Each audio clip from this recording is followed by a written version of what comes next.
The greatest power you possess is your ability to choose. Join Lowe's Moore as he reveals how you can begin to maximize that power by exploring yourself on the deepest levels and committing to making lasting and positive changes. Get ready to achieve breakthroughs that will lead to accelerated growth and transformation, because you are now tuned in to The Blueprint. Why the actions contradict the lamb. I'm fellowshipping when I'm with the fam. That's more relations, that's foreign and foreign.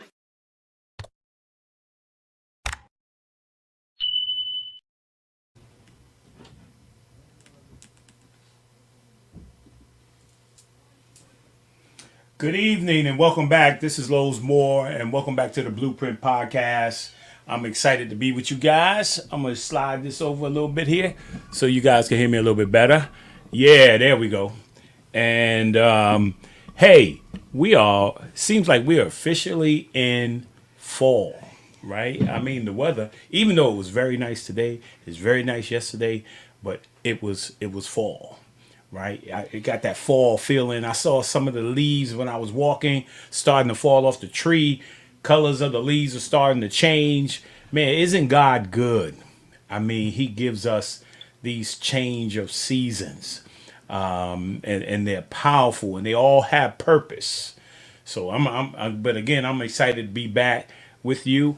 And man, I was talking a little bit earlier. I did a summary, right, of the last couple of podcasts, right? We were officially at the end of the WABA season, and we had the podcast with with Marsha and Brian and Marsha's the CEO, and Brian's one of the directors of the WABA and in charge of officials. Seemed like he was in charge of a whole bunch of different things, but and you know what, Brian. Let me just say this up front.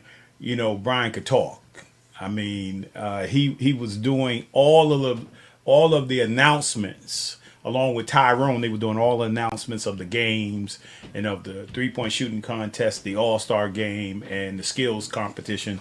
They were talking the whole time. I didn't know why at the end their voices wasn't sore, right? And so, but I truly enjoyed.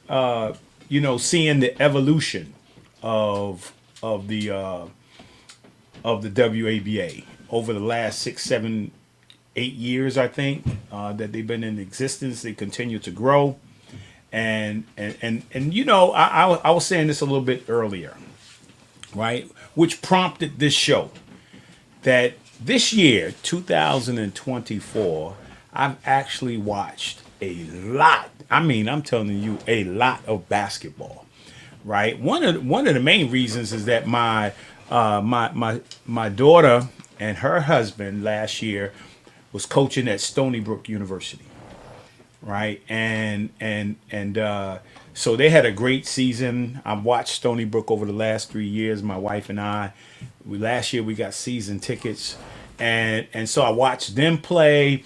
I actually seen some elementary school kids play. I've seen some middle school kids play. I've seen some high school kids play. I've seen a lot of basketball. Then you take on the excitement of high school basketball and the playoffs, and then you got into the NCAA, right? And watching all those games between the men and the women. And I mean, I think my wife loves sports. I love basketball. I like watching football occasionally. Sunday is one of my Sunday things to do. But I think my wife loves baseball too. But it has been a lot of basketball, and I've been talking a lot about basketball and kind of looking at, just thinking about players of yesteryear, thinking about players of today, right? And I'm just got a little itch for basketball, right? And now we at the end of the WNBA season, right? With the Liberty, we all hoping and praying that the Liberty will get. Minnesota have won about 3 or 4 of them things, and I know these young ladies didn't win the championship, but I mean, I would love to see the Liberty win a championship, man, for New York. I mean, that's just me. right? And I just want to see it happen, and so the Liberty's there, and then the NBA season is getting ready to start, and in November we're gonna start all over again. We got a high school, and then we of course we got the pros are coming, the NBA, and then college basketball. Wow, right? Basketball, right? And I don't know if you guys heard me on the podcast on that Saturday morning, but one of my favorite players, Michael Jordan, injured himself, I think, in his second season after being Rookie of the Year. And they were like, man, Michael's such a commodity, and Michael's such a valuable person and player, right? When he injured his foot, they were like, look, we can't have this guy play this season.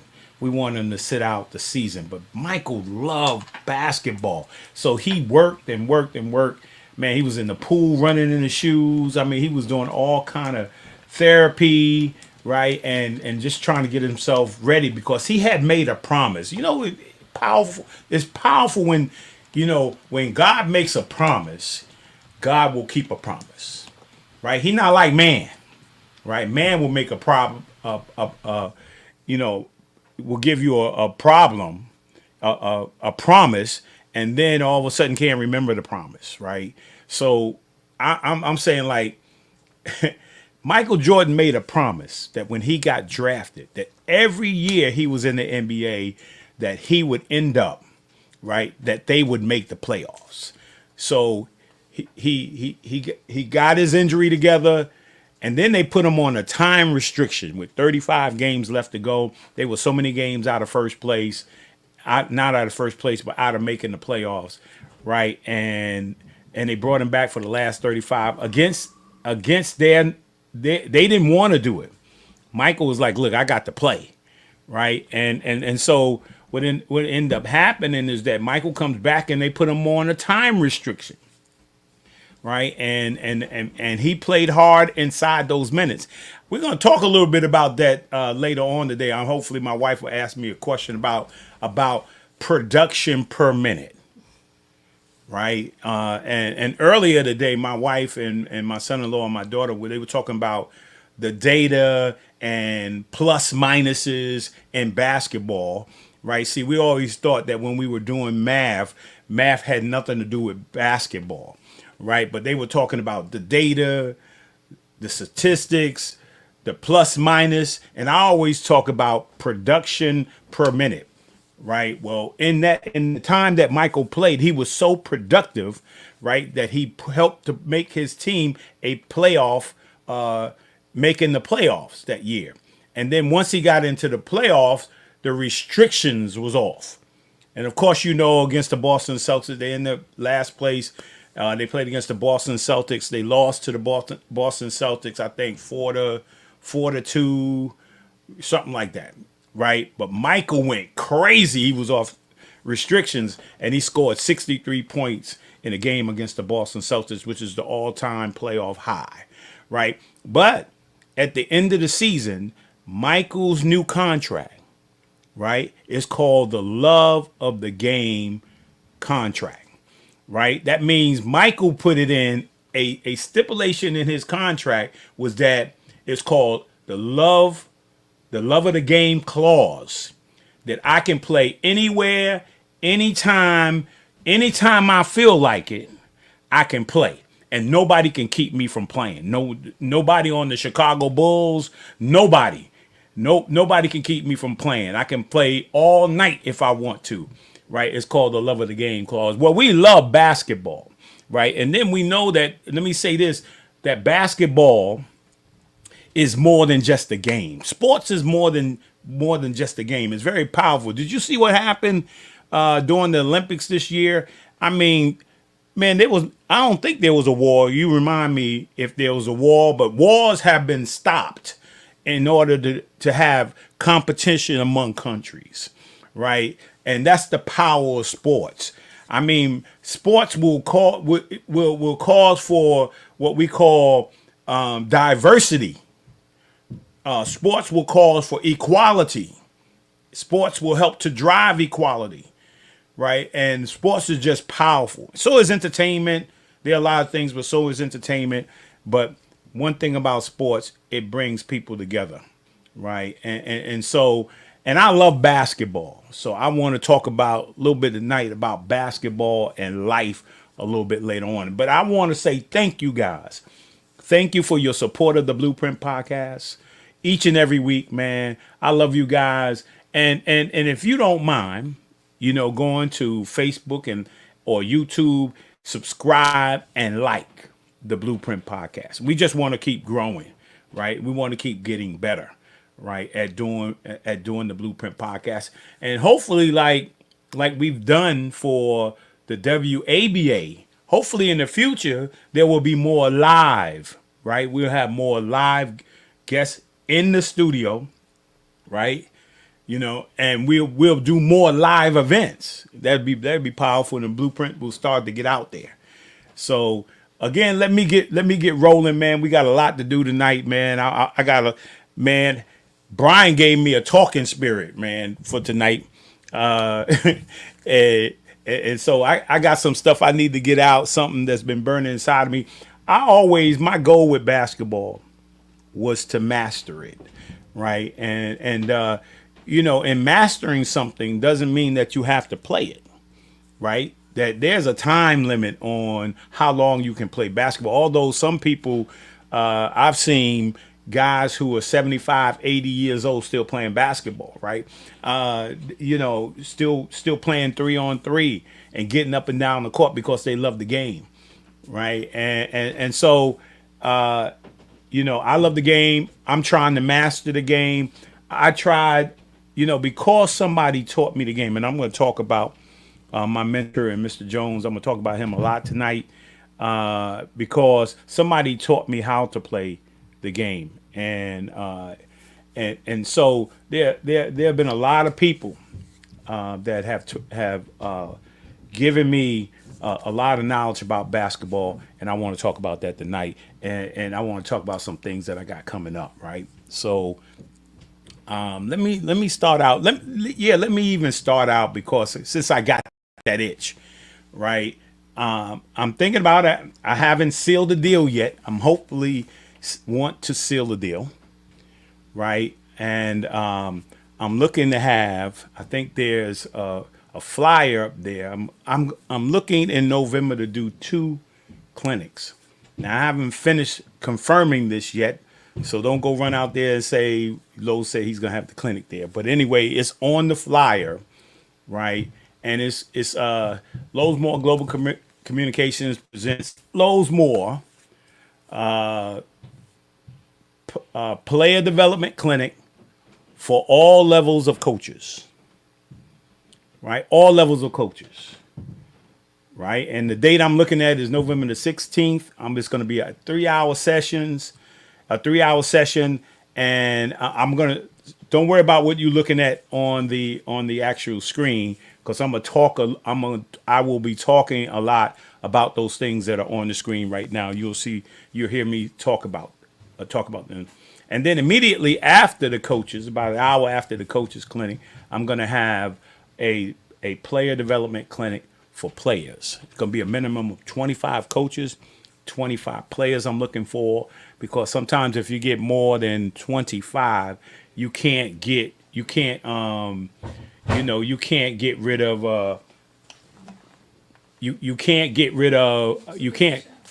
completely, right? I got a visitor here. Dakota, come around here, please. I got a little visitor here, and he's 4 years old. It's my grandson, Dakota, right? And in a little while, if he likes basketball, you like basketball? Mm-hmm. Right? If he likes basketball, his pop is going to start showing him some stuff. Ooh. Right? So, going to take him through some development, right? And give him some basic things, right? So, you like basketball? All right, you going to hang out with Pop? Yeah. All right, we're going to do some training? Yeah. Okay. All right, so say hello to everybody. Hello. All right, run back upstairs. Run back upstairs. Hurry up. Run back. Don't touch it. Run back upstairs. See you later. See you later. See you later. You pop up a hug. Give me a hug. Don't push the button because my chair will go up. Go. Go upstairs to see mommy. Go see mommy. Go see mommy. That's my guest, Dakota. Dakota Croy Maynard. Dakota.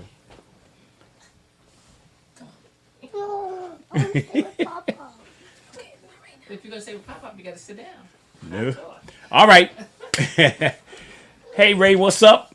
Kevin Bunch, what's up? Look at that. Uh-oh. Got Mrs. Oates in the house. That's Stony. That's Stony. That's Stoney. What's up, Stoney? Dee Dee. What's up? D, what's up? And so let's get rolling. Let's get rolling here because I got to get my wife in here. But anyway, let's go with the book of the week. The book of the week. Right? From the Boys and Girls Club to the NBA, Life on the Now Road, the Lowesmore Chronicles. Right? Mark Johnson. What's up, Mark? How you doing, man? I think Mark was one of my guys at the club. He had a nice little game too, right? And so that's the book of the week, right? I think you may be able to still get it on. I'm right now looking at doing my second launch of my book before the end of the year, right? I'm looking at my second launch. What's up, cuz? Ray boy. He said you didn't say Ray boy. Ray boy, what's up? Yeah, we can't just say Ray Jordan. Nobody knows him as Ray Jordan. He's Ray Boy, right? Hey, WABA, hey Lowe's, enjoyed last week. Thank you. Hey, it was my pleasure. It was my pleasure. I enjoyed the whole weekend. I enjoyed the ladies. I'm still tired from the weekend, but I enjoyed it. Uh-oh. Is that the Boys and Girls Club in the Bronx? Nah, that's the Boys and Girls Club in Mount Vernon, New York. Although I've been there too and I played there. Right? So let's get rolling. Here's the word or words of the week. Kevin said he already read that book twice. Yeah. It's the word of the week is no fear. Right? And in my training, one of the first signs I have up on the wall, I put a bunch of signs up. I put a bunch of stuff all over the walls in preparation for my training. And one of the signs is the first thing when you walk through the door, no fear, right? My responsibility as a coach, right? Because you can, a person who's in fear, right? A person in fear can never maximize their full potential. They can never reach their peak performance if you play in fear. I've seen a lot of talented players, right? A lot of talented players, right? But when it came to actually in practice, they would be phenomenal in practice, man. Jumping out the gym, scoring shots, hitting free throws, all kind of things. And all of a sudden, you put them in a real game, right? And all of a sudden, fear will hit them. And then the next thing you know, they can't perform. Well, we're going to talk a little bit about no fear. That's the first thing when you walk through the door, no fear. My responsibility is to teach you to make sure that you reach your full potential, right? And if you're just not good enough, you're just not good enough. But it won't be because, right, you were afraid. You want to, and that's the one thing I love about Mr. Jones, right? Right? I've seen Mr. Jones, and me included, right? A lot of players, because he was the first thing. Mr. Jones, this is James Jones. We call him Big Red. Big Red back in the day, because at the end of the game, when we won the game, and we're in the third quarter, and we're usually up by 30 or 40 points, you can't do this anymore, right? He thought he was Red Auerbach. You know, he loved the Boston Celtics. At the end of the third quarter, you know what he ended up? You know what he ended up doing? What? He lighted a cigar. Right in the gym, he just lighted a cigar, started smoking. Fourth quarter, go in the fourth quarter, then we knew the game was over, right? But the one thing, Mr. Jones, he would wait to everybody. I'm gonna name some teams: the Telestars, the YMCA, We were on the north side, the south side Boys and Girls Club. All the other players, all the, make sure they had the tryouts, make sure their teams had all their players, right? And then Mr. Jones would pick up their scraps, and he would turn their scraps into good players, right? He would turn their scraps into good players. I've seen him take some players, man, that I didn't think I was that good, and I seen what he did to me, and then I seen all the other players that he just took away their fear, gave them confidence, and taught them the game. First thing in life is no fear, right? That's every day in life. If you're going for a job, you're trying to get into a college, right?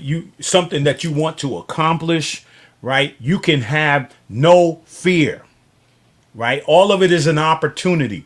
If you fail, right? If you fail, you get back up and you either try again and figure out that maybe I'm not that good, but you got to find your niche, and you got to find the thing that God, that gift and that purpose in which God has created you for. Once you find it and you have love for it, right? You will be successful in it, right? No fear. That's the number one thing of the night.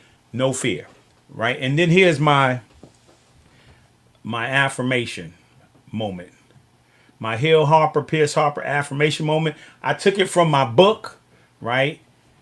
I took it from my book, Matthew 7th chapter, 13th verse, 13th and 14th verse. It says, wide is the gate and broad is the road that leads to destruction, and many enter through it. But small is the gate, narrow is the road that leads to life, and only a few find it. Right? And the goal here, first, I want to say thank you. I want to say thank you to my mom, to all my aunts, uncles, my grandparents, right? To all my cousins, to all my mentors, to all my coaches, to all my teachers, all those individuals that spoke to me and encouraged me to stay on the narrow road. Right? Because you can get on that wide road, and it looks very good on that wide road. Right? But it's a challenge to be on that road. Right? So I want to say thank you to each and every one as we go forward. And then here's my music and movie of the week. Right? McFadden and Whitehead. Right? This was our theme song to the Boys and Girls Club. Yeah. Yep, that was our theme song when we bust Mr. Jones every game for every team he had. He had 5 or 6 teams. He would paint those big signs with the Sonic and the lightning bolt, and he put it over the door. And every gym we came out of, we would bust through that paper, and then it would be to McFadden and Whitehead, ain't no stopping us now. And that became a mindset that we just couldn't be stopped. Right? And then here's the series that's out on Netflix. No, I think it's on Prime. On Prime, it's called The Chosen. Mm-hmm. Right? I'm starting to look at that now. It's on the life and time of Jesus. Right? Very, I'm enjoying it. It's lining up with the Bible. So I'm really, really, truly enjoying it. So if you haven't checked it out, it's been out for a while now. Make sure you check it out. And then here's my person of the week. Right, Nate Tiny Archibald. Right, he's one of the guys that I emulated. I emulated a lot of people. Right, I just see somebody and I would pull one thing out they like to do. But Tiny, right, he was left-handed. Right, and still today, in 2024, Nate Tiny Archibald is still the only person who holds the record for leading the league in scoring and assists in the same season. Right, Nate Tiny Archibald. And if you go to the next picture underneath that one, mm-hmm. Right, I got the privilege and the honor to play against my hero, Nate Tiny Archibald. There go me, number 11 in the Nets, and there goes Nate Tiny Archibald with the Boston Celtics, right? Yeah, I got to play. And here's the thing that back in the day, remember we used to have albums? And used to have the little 45s, right? He had a book out. I read that book. I don't know how many times I read that book, but inside that book, he had a little 45 player, record player. It's plastic. I used to put it on on the stereo and play it over and over and over again because he would talk about his workouts, his training, everything, right? Everything. And that's my man Nate. And then Hey, here's a question. Look at that. got a question for me? How tall was Nate Tiny Archibald? I am 6'1", maybe 6'2". Nate Tiny Archibald is the same height as me, 6'1" or 6'2". So he really wasn't tiny. He was tiny to everybody else. Oh yeah. In the league. hey, when I'm near people, right?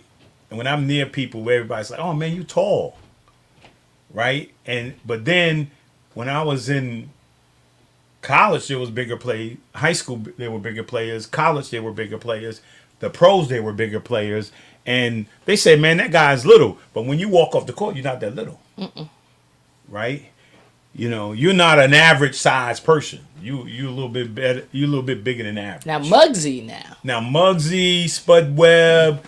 they were little dudes. Yeah. And even Calvin Murphy. Calvin Murphy was little. Yeah, he 5'7". That was big. I thought he was 5'11". Calvin Murphy. 5'7", 5'8", 5'9". Yeah, he was little. Man, I post him up, man. Let me tell you real quick that story, right? So we're playing against the Houston Rockets, Moses Malone, all those guys, right? You can hear me reminisce a lot tonight. So playing against my first game, Houston Rockets, Moses Malone, Calvin Murphy, all them. I'm guarding Calvin, so It's 5'9". 5'9". But he was real. They should give you a couple of inches, right? Yeah, and like you got heels on your shoes or something, So Ooh, no. There's another one. Look. So Mike Hammond, No, Charlie Chris. Charlie Chris. Oh, he was little. Yeah, Charlie Chris was about 30 years old. Yeah, he was about 5'6", 5'7", right? Made it to the Atlanta Hawks when he was 29 or 30, 28, 29 or 30 years old. He made it. He had such energy and such passion for the game. He was 5'8". 5'8", man. So I'm going to talk about later on. I'm going to be throughout this show. I'm going to be talking about what made those guys. How did those guys at 5'3", 5'4", 5'6", 5'9", right? That looks like the Celtics. Yep, that's the Boston Celtics. New Jersey Nets. Yep, and the New Jersey Nets. And I want to talk about a lot of these things that I'll be talking about tonight. Has a lot to do with the kind of dedication you need, right? Some things that you need to hear. And look, let me say this before I go into all that real quick. I'm not on here to say anybody who's coaching or anybody who's training is doing anything right or wrong, right?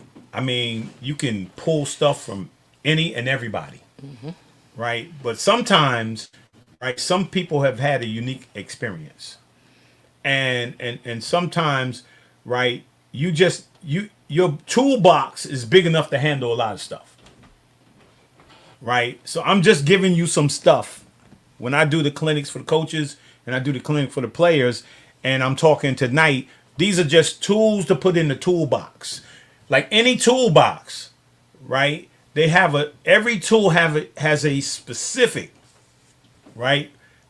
A specific purpose for it, right? You're not going to use a hammer on a screw, right? You're going to use a screwdriver, right? And the reason why I know all that because my father tried to get me to be a mechanic or work on cars, right? But every time he asked me for a tool, I didn't know what that tool meant, and so hey, give me the wrench over there, and I bring him a hammer. I mean, after a while, You still like that? hey, I don't know a lot about tools, but I know about basketball tools, right? And I would bring him something. After a while, he said, "Look, man, I'm spending more time with this guy just trying to get me the tools. I'm just gonna get up and get the tool myself." Right, and that's the way it was. And then he probably said, "Look, this boy gonna have to be something else, but he ain't gonna fix no cars." Amen to that. He ain't gonna fix the cabinet, but he can play ball, but he can't fix the cabinet. But so yeah, so that's my person of the week, Nate Tiny Archibald. And then we got a couple of birthday shout outs. Oh yeah, that's good to shout out. Yeah. Luna Bear. We got Luna. She's all the way in Japan. She's in Japan, right? Happy birthday, Luna, right? And we have also my brother Doug on the 11th, right? You see him in his bowling outfit. That he used to play football, y'all. He used to play a little basketball, but now he bowl. He got 150 balls, man. He can't find one that'll work, but he got 150 of them. But he's bowling. He's loving what he's doing. He's retired. Every time I call him, we're at the bowling alley, man. So I can't talk to him because he's at the bowling alley. He's concentrating. But yeah, we're all competitive. So, hey, that's the way it is. And then now, Let's talk a little bit about yeah. Well, as you know, my oldest son, Lowe's Moore the Third, is on the second national tour for Ain't Too Proud, right? And he's finishing up today. Actually, he should be in the show right now or getting ready to start the show because there's an hour difference in Minnesota. He's playing the amazing Eddie Kendricks, right? The Temptations is one of my favorite groups of all time, and I've had a lot of them. But yeah, I mean, I always wished I could sing like Eddie. always wished I could, have a deep voice. Papa was a rose. I couldn't sustain. I couldn't sustain the deep voice, but man, I love the Temptations.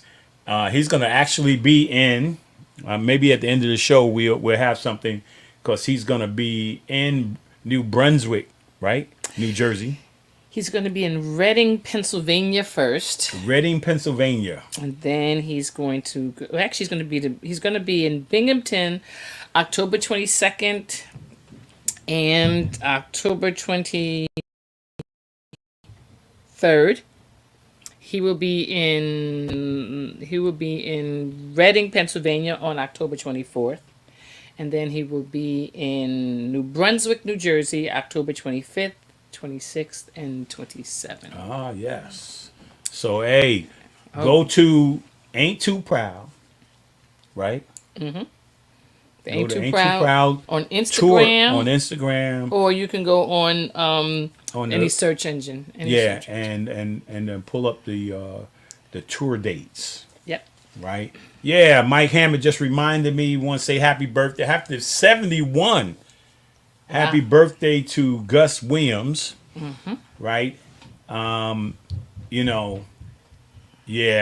and Ray on October the 14th. Gus and Ray Williams. Put up that picture. I got a picture of these guys, man. Which two? Ray and Gus. Ray and Gus, yeah. Okay. Yeah, Ray and Gus. Let me see. Oh, there they are. Yeah, y'all remember this one right here? This is a Nike poster with his mom.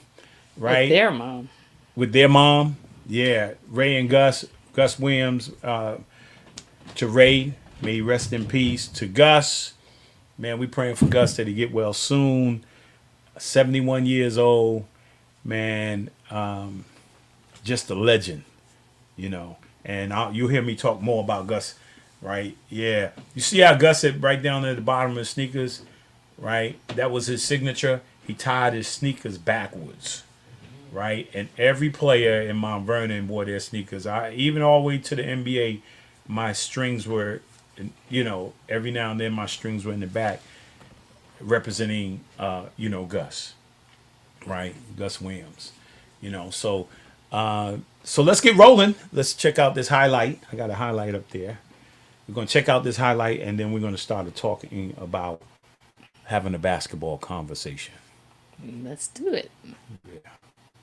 A Lowe's Moore highlight? Yeah. Okay. Walked into it, it was like mostly Madison Square Garden. I've been there once or twice, and it was just huge, you know. And I said, well, you know, all the other schools that I visited didn't have it. And I looked at the floor from a long distance, and I said, this is where I want to play.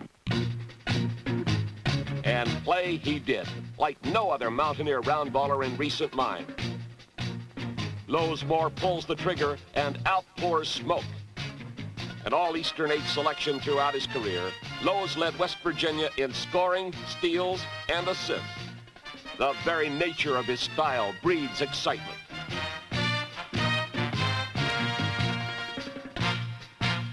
One of WVU's all-time leading scorers, the 6'1" senior co-captain is proud to be part of the same heritage that produced Jerry West, Hot Rod Hundley, and many others. Coming here, I knew that Jerry West had went here, and I knew that I had maybe a chance to break his record if I played well enough or get close to it. And the tradition has been really good for me because everybody knows Jerry West, you know, and know that you come close to breaking maybe his record is something exciting. But the truly exciting part takes place on the court, especially any time Lowesmore is involved. Yeah, just a few highlights there, you know, of some skills back in the day, and you can see I had a little poster there at the Legends. Let's see what you got. Yeah, that was the Bob Huggins basketball fantasy camp, and I gotta say this. See that guy? Which guy? The guy that took a picture with me. Oh, yes. Right. He was, you know, a fantasy camp is when anybody 35 and over, it could be a business person, 35 and older, doctors, lawyers, they want to get on the floor and have a guy like Lowesmore. Jerry West happened to be there, right? Jerry West happened to be at the fantasy camp. May he rest in peace. Hot Rod Huntley happened to be at the camp, and Joe Alexander was there. At the time he was playing with the Milwaukee Bucks. Okay. Right, and this guy was on one of the teams I coached. Right, bring him back up, show him again. I'm gonna tell you this is wow. He says to me, you know, yeah, I remember you. You were my favorite player, right? I was 5 years old, sitting on my father's lap when you played. I was like, that's when you realized you were old. Yeah, I was like 5. You couldn't have said like 10, you know.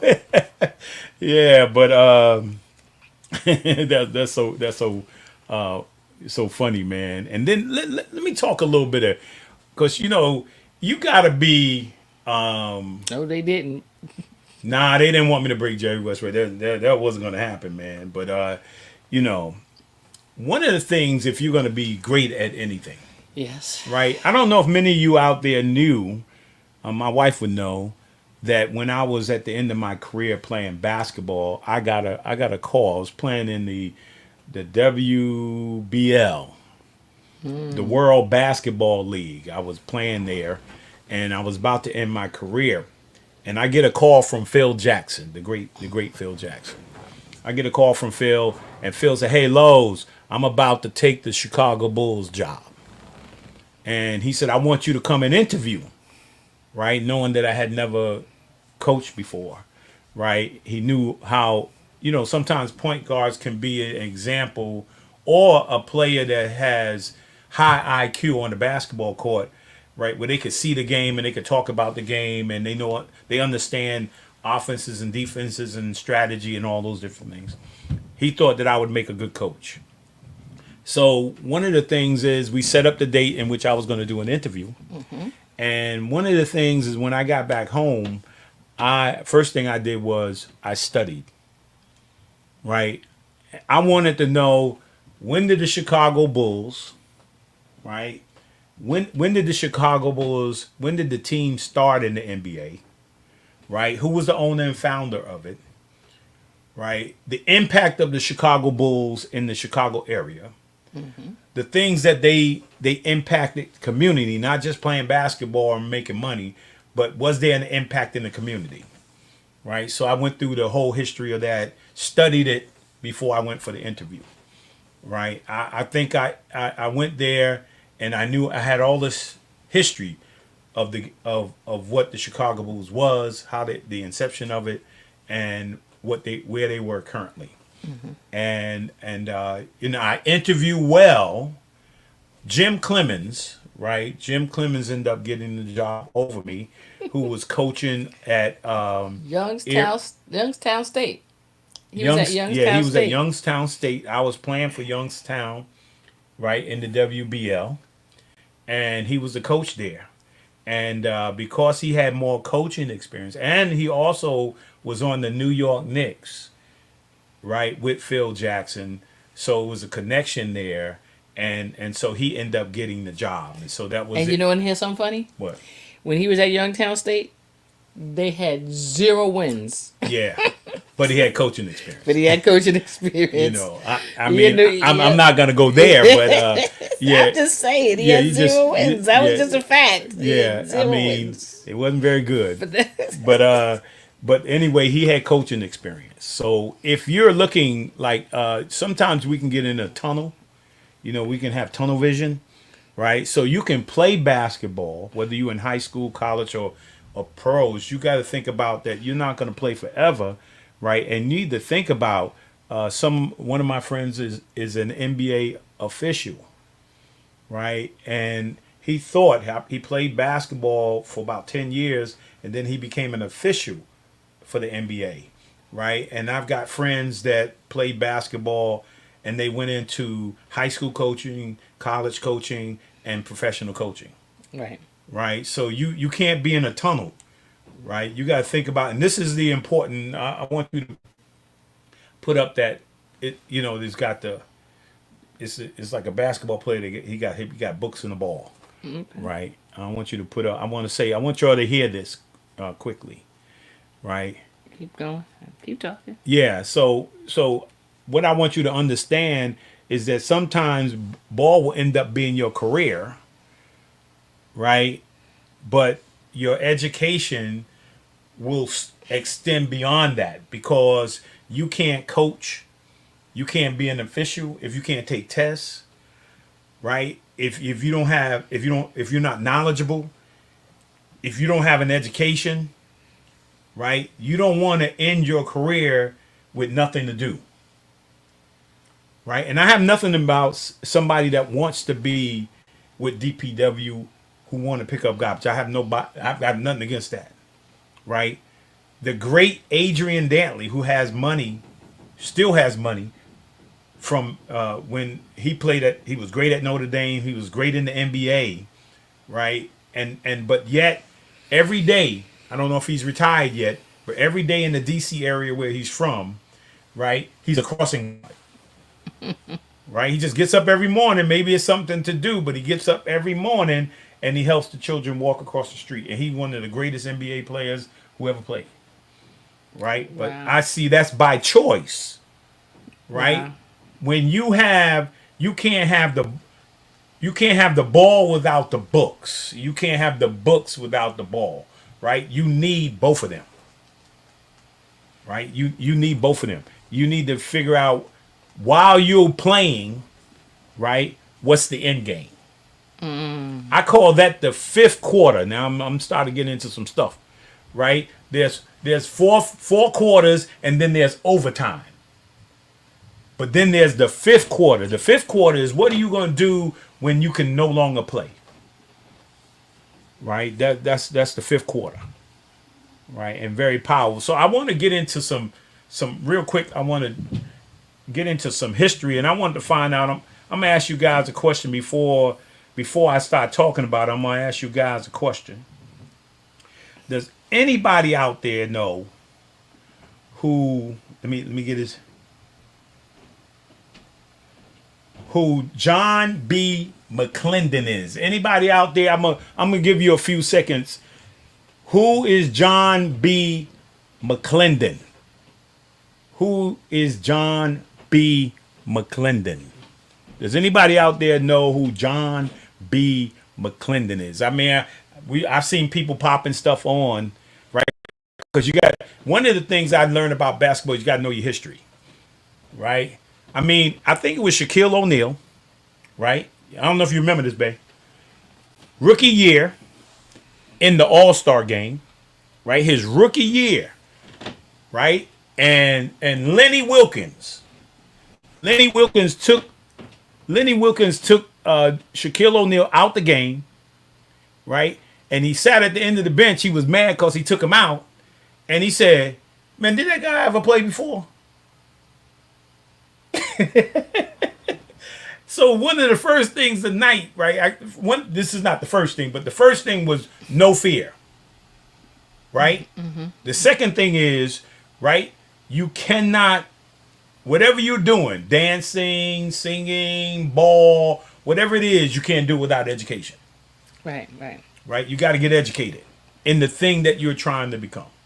Now, that's John B. McClendon. And he is the first, right? I'm going to tell you right here. African-American. Check this out.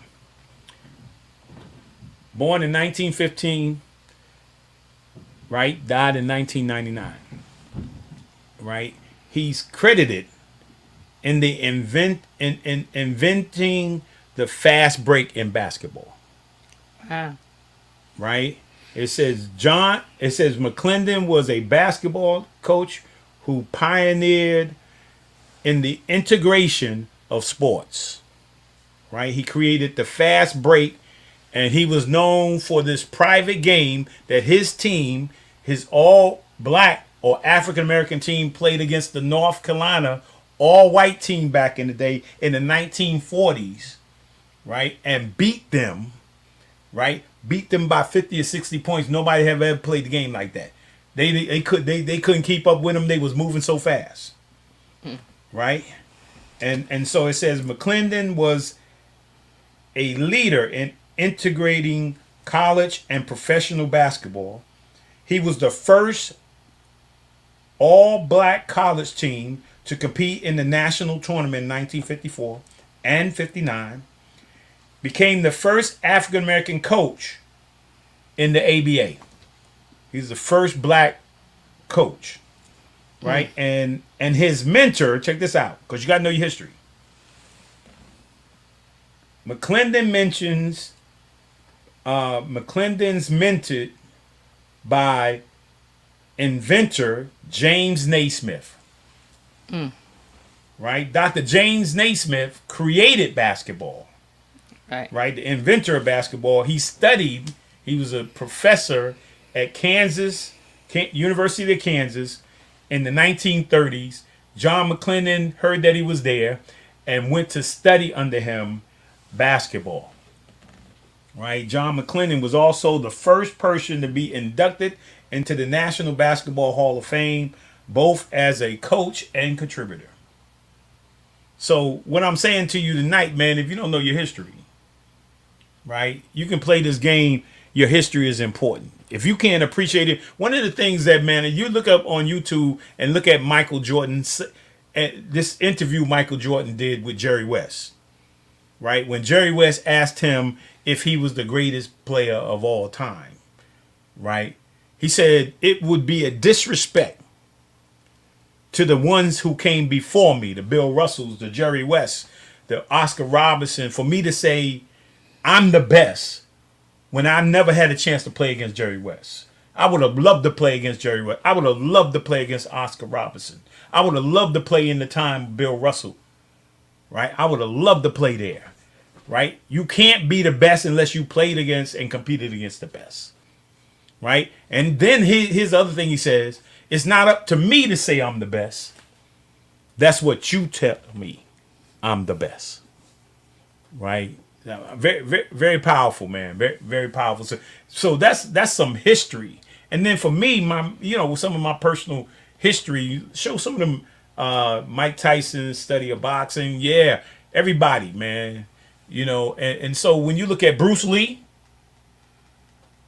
and Ip Man, right? He taught Bruce Lee, right? You always have mentors and masters and coaches, right? So, babe, I think you're supposed to be helping me. You are helping you. You have DeBryan disease right now. Yeah, right now. You just going in, so I'm just letting you go. Let me get through the history here. So I got some pictures there in a row, right? Just pop them pictures up. Oh, first of all, I thought I was gonna play for the Mets.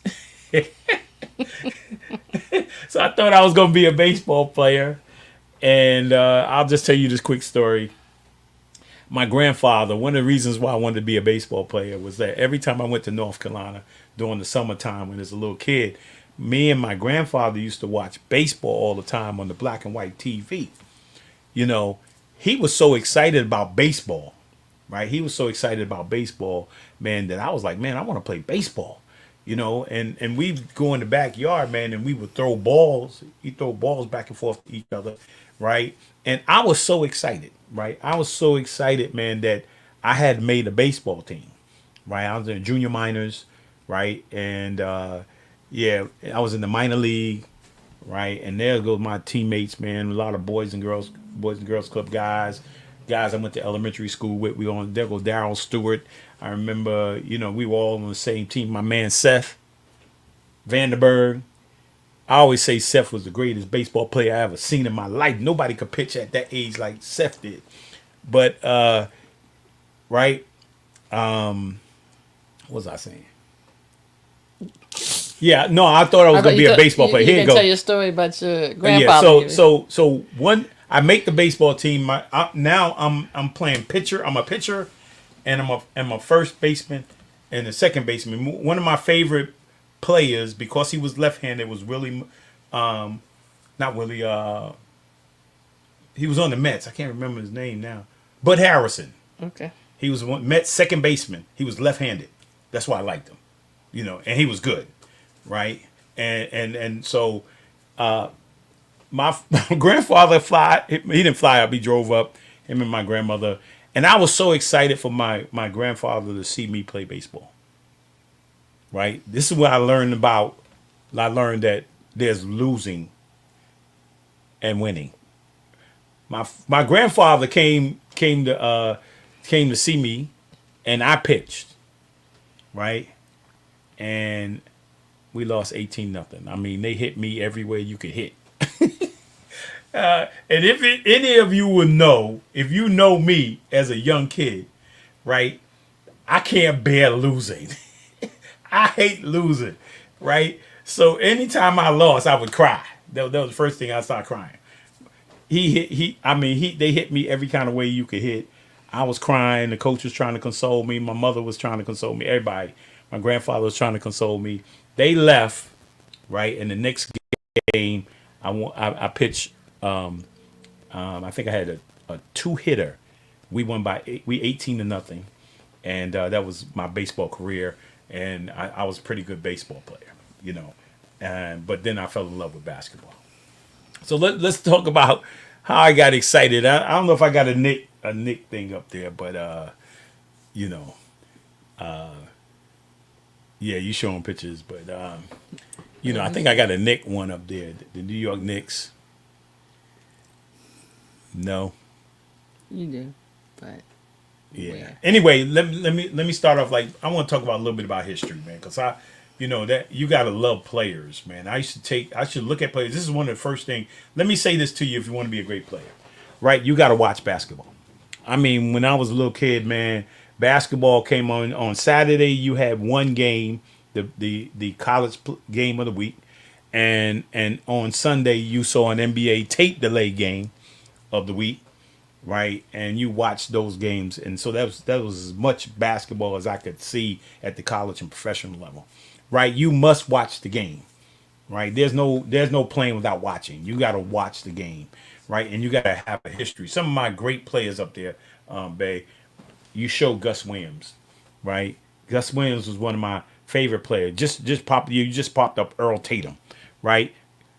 Gus was the man. High school, boys club, Gus was the man, right? And then I used to just watch Gus, right? And then Earl. You turn to Earl. Earl was this is at Marquette University, I believe, right? Steph Curry has a beautiful shot. Klay Thompson has a beautiful shot, but I always believe that this Earl Tatum had the best shot I had ever seen anybody shoot. It was perfect form. Look at that form. Elevation and form. It was just perfect. You know, when my daughter Sherelle was having a problem with a shot, and I was out of town, I said, look, if Earl happened to stop by the Boys and Girls Club, you know, ask them to show you his shot. I don't know how many people I said, if you see Earl Tatum, man, call Earl, let him just show you one shot. Right? It was just the perfect shot. The mechanics was just perfect on his shot, and it just amazing.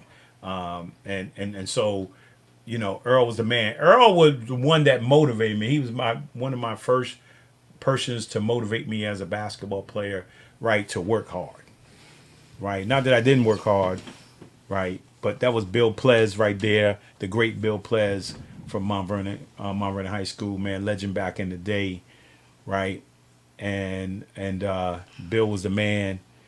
Played at the University of Detroit, legend in Mount Vernon, and so I heard was he the one that could jump real high? yeah, you know, I had Earl working with me at the Boys and Girls Club before I retired in the night flight program, right? Mark said I used to watch Earl practice at Mount Vernon High School. Yeah, man, he had a shot. Edric Hollins, that's one of my players from Hudson Valley Community College. Edric, what's up, man? and so, you know, Earl was amazing. Bill was amazing. When you have guys around you, when you have guys around you like this, right, you got to be a sponge. My wife always talk about you need to be a sponge, right? You need to soak up whatever information that they have, right? And I soaked up as much information from Gus when I was a young player, as much information from Earl Tatum. I used to just watch Bill Plez in summer leagues and tournament, and just like nobody got a whole lot of people didn't have Bill's timing, right? And yeah, it was just incredible to see him. Now, Bay, I gave you some questions. Show some of those pictures real quick, because people got to know history, right? They got to know who kind of like. Sam Williams played with me. He was a senior. I was a sophomore. You see that he had 44 points before Ben Gordon broke his record.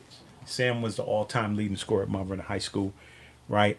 My estimation, he was one of the greatest high school players I had ever seen, right? His energy, his tenacity, his no fear, right? Let me tell you a story about Sam real quick.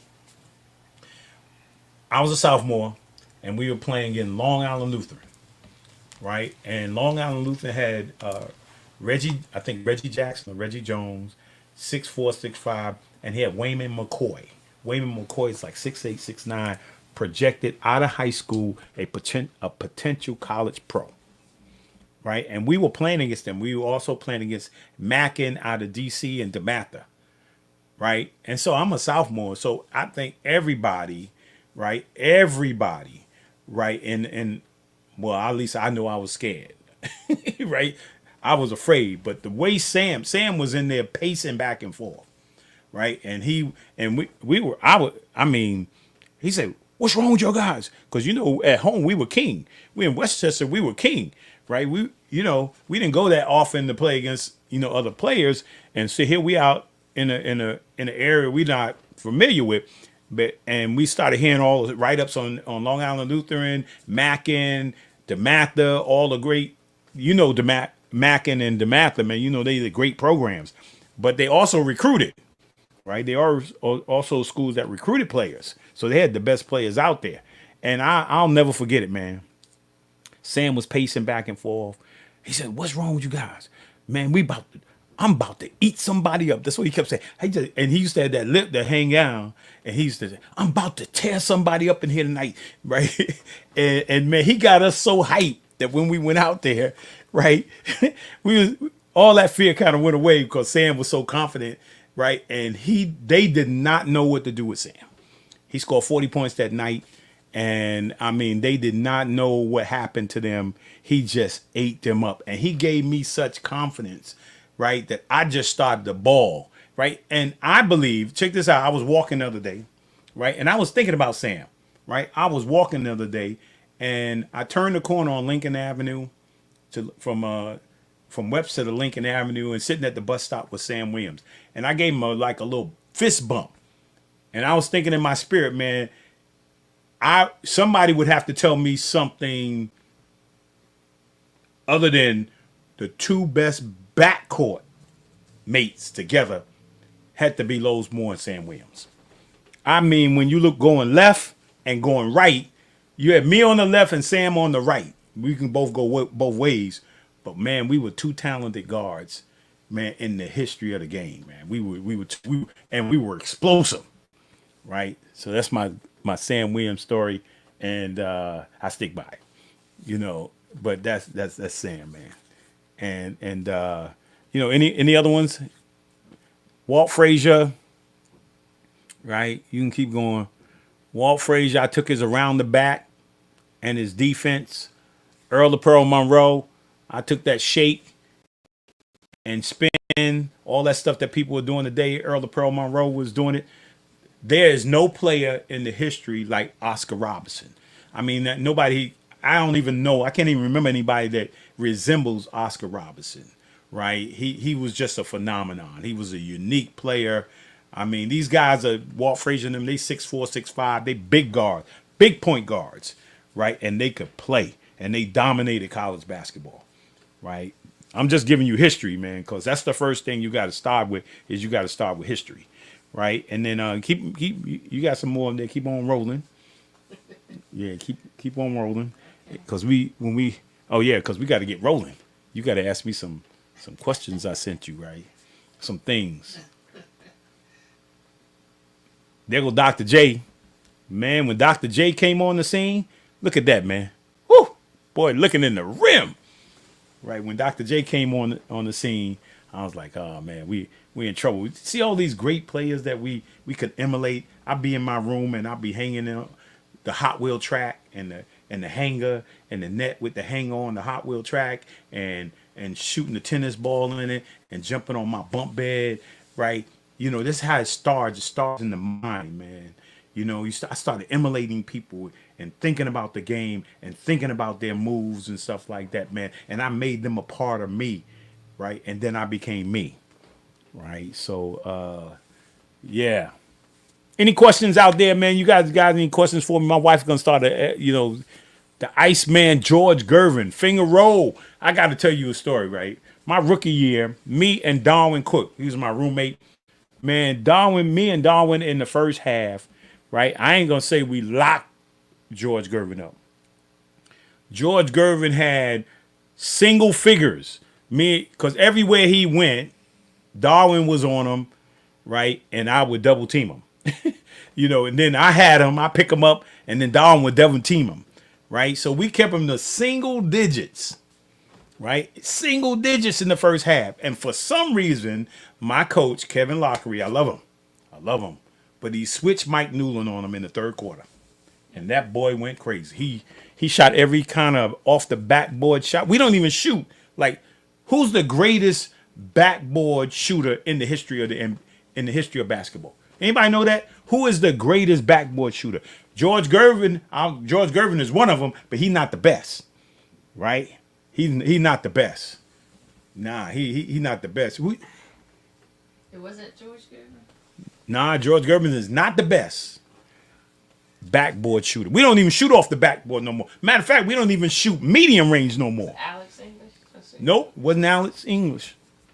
Right? Wasn't Alex English. There you go. Sam Jones. I knew Michael was gonna say it. Sam Jones is the greatest backboard shooter in the history. Look him up. Look him up, man. That guy never miss, man. You know, never miss. You know, and so and my all-time Dr. J, David Thompson, my all-time favorite. My first goal was to go to North Carolina State to play where David Thompson played, 48-inch vertical. Man, just amazing player, man. I mean, take away the jumping ability, and he would still be a great player, right? Bill Walton called him the greatest college player in the game. He can't be the greatest because you know who was the greatest college player? Greatest college player ever was Kareem Abdul-Jabbar, Lou Alcindor. Right? 3. And he couldn't play as a freshman. He couldn't play. right? I believe he would have had 4 national championships if he had played all 4 years. He won 3. I got a picture for you. Okay. Who's that? That's me. Gerald Henderson, look where I am, look where he is. He trying to get out the way of that dunk. He trying to get out the way. Yeah. You know, I got an Archibald story. One time, I hate to steal stuff from like guys I looked up to, but I stole the ball from Nate. And as I was driving to the basket, and I'm not a cocky guy, I don't really talk that much, but I asked him not to jump, but he did. But it wasn't good. But it was a good time. Didn't even want to fight. I mean, come on, man. I just, Told you not to jump. Yeah, I told you not to jump. So I got some things on my sheet down there. Let's talk about real quickly. Let's talk about, man, because let me remind you, I'm working on doing a player development clinic, right, for coaches. All levels of coaches. I got some things that I've learned over the years, right? Some concepts, production per minute, bubble theory.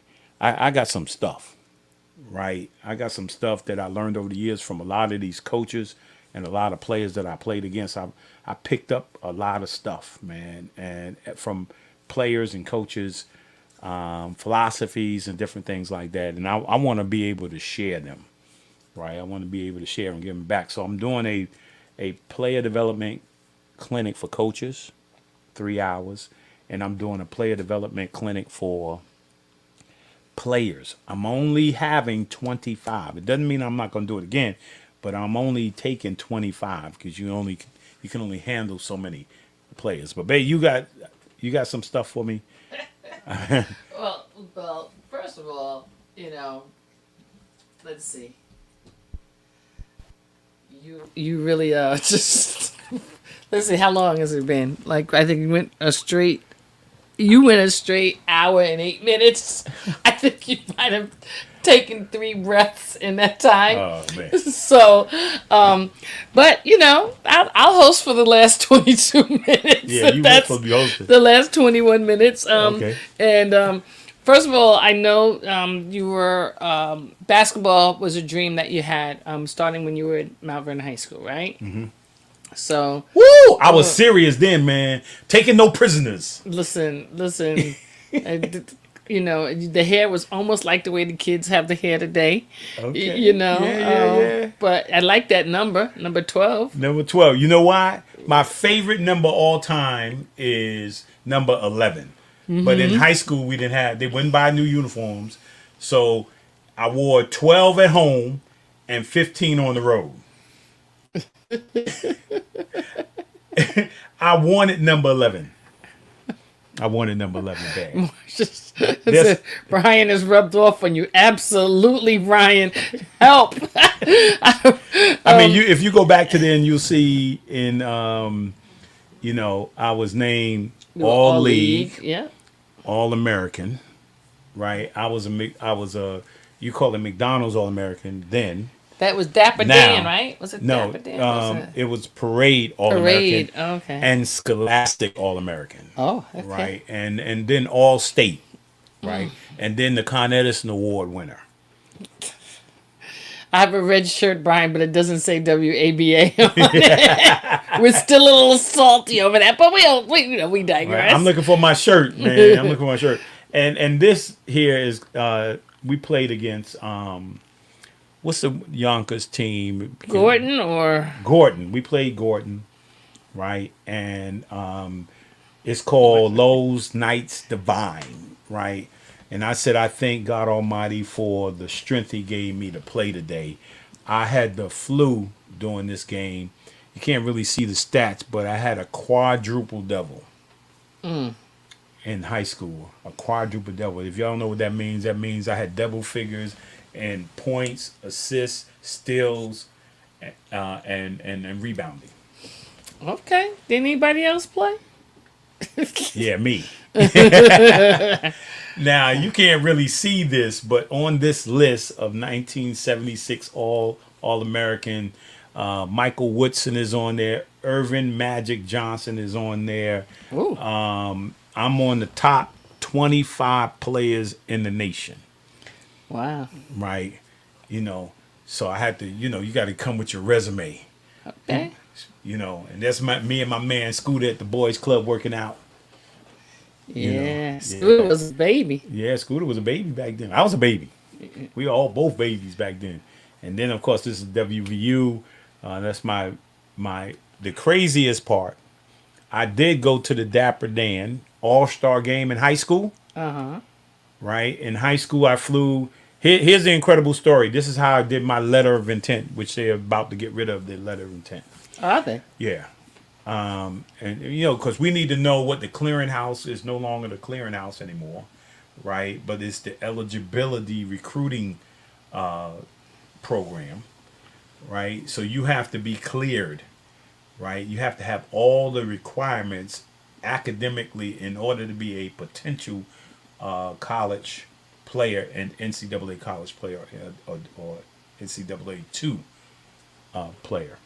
But so this is how I got signed. West Virginia knew, I was running rampant in All-Star games, right? And this is the All-County team. Yeah, there were some good guys in there. Yeah, Kurt Austin, yes. Joe Hardy, Andre Battles right next to me. Andre Battle. Yeah, there was some good players back then. George Abrams. Yep. Yeah. Yes, good players. Kurt and his brother used to babysit us when we were kids. That's crazy. Yeah. And Andre was just like, wow. I remember Kevin Butler from Gordon. Mm-hmm. Yeah, that was they were some ballers. Ballers back then. Jesse Coulter, I remember him. He was a big dude. Yeah. Right? So you guys had some. Yeah. You know who was Mr. Basketball? Who was Mr. Basketball? Oh, Lowe's Moore was Mr. Basketball. I just shout myself out. Oh gosh, you are really feeling yourself today, aren't you? Yeah, I'm okay. So what happened was that West Virginia, I had committed to West Virginia, but I hadn't signed the letter of intent. Now you can't do this anymore, right? You can't do this anymore. I'm on my way to Pittsburgh to play in the Dapper Dan Classic, right? And I get on the plane, and we're moving away from the airport. All of a sudden, we move back to the airport. We come back to the doors open, and the coach, Jim Amick, who recruited me, came on the plane to have me sign my letter of intent. You first of all, you can't even get to the plane today, right? Right. Yeah, so I signed my letter of intent on the plane because he felt like if I went to the Dapper Dan, somebody else would see me, right, and want me. So I played in the All-Star game here. Miss Carol Leave, right, Coach Lee, Shaq then, and Miss Walters, my math teacher, wrote a recommendation letter for me to Notre Dame, right, to the coach back. I can't remember the coach's name back then. To Notre Dame. I play in an All-Star game in Nyack, right? I played the All-Star game, and all the coaches from all over America came to the All-Star game. They were looking at Albert King. Albert King was a rising junior or rising sophomore. They all came to recruit him, right? In the All-Star game, I scored 60 points in the All-Star game. Wow. Right? And the coach from Notre Dame came up to me and said, "Did you sign yet?" and I was like, "Yeah, I signed with West Virginia." He said, "Yeah, I got a letter of recommendation from some of your teachers. They sent you a recommendation letter, and I had already signed." Right? Wow. He didn't want me, he didn't recruit me then, because I got recruited by North Carolina State, UCLA, and all those other good schools. But yeah, so. Yeah, that was. And then the shirt you showed. Yeah. Joe Frizz. This one? Yep, there go Joe Frizz right there. Me and Joe became backcourt members at West Virginia University, and Joe and I was at the All-Star game together. We was on the same team We both committed to West Virginia at the same time, right? May he rest in peace, my good friend Joe. Right? Yeah. And I ended up scoring 40 points against Notre Dame. Ooh. National television. Right? You see what Red Auerbach showed me? I'm going to show you. I'm just kind of feeling myself tonight. There's a little like some writing stuff up there. Yeah, there it goes right there. It says, Oh, let's start read that here. for me. You want to start here? Yeah, you Which can read one? that. This is Mr. Jones at the Boys and Okay, Girls Club. he's a very exciting player. I saw him score 40 at Notre Dame. He's a great one-on-one player. He can go with anybody. He's deceiving. He looks small, but he plays very big. He doesn't remind me of anyone I've ever coached because I've never had anybody who could jump that well. That was from Red Auerbach, the general manager of the Boston Celtics. Also, this one comes from... It said, I had the privilege of coaching Lowe's during his childhood and was his assistant high school coach. I've worked with many young people in our area through the boys club. We've had some great players in Mount Vernon, and Lowe's could be the best guard to ever come out of here, and that includes Gus, Seattle Supersonics, Ray, New York Knicks, Earl Tatum, Detroit Pistons, and that came from James Jones, the director of the Boys and Girls Club of Mount Vernon. All right, baby. We're running out of time here. We're running out of time, but we run the show. We can do whatever we want to do, right? Isn't that true? So, yeah. Okay, so let's quickly just go. Let's talk about the Mr. Jones who wrote that. Well, I spoke about Mr. Jones earlier. I mean, he was, one of the things I mentioned and that I wanted to talk about was called out the box basketball. Lowe's more out the box, out the box basketball. Mr. Jones was an out the box basketball coach. Mm-hmm. I mean, we did some crazy stuff. I mean, some real crazy stuff in my training. Literally, Mr. Jones was my foundation. If you see that picture there, right? Mm-hmm. He's working with a kid. I mean, that's a little stick. He's showing the kid how to create arc on the ball, and he's showing the kid down at the bottom how the ball is supposed to sit in your hand before you bring it over to shoot it. And then he's talking about how to shoot the ball and how to get arc. Now, that's just one stick, right? Mm-hmm. That's just one stick until he get the broom. And he kept going up and up, and he taught you how to create the right arc on the ball, right? And he taught every player like that from the inception.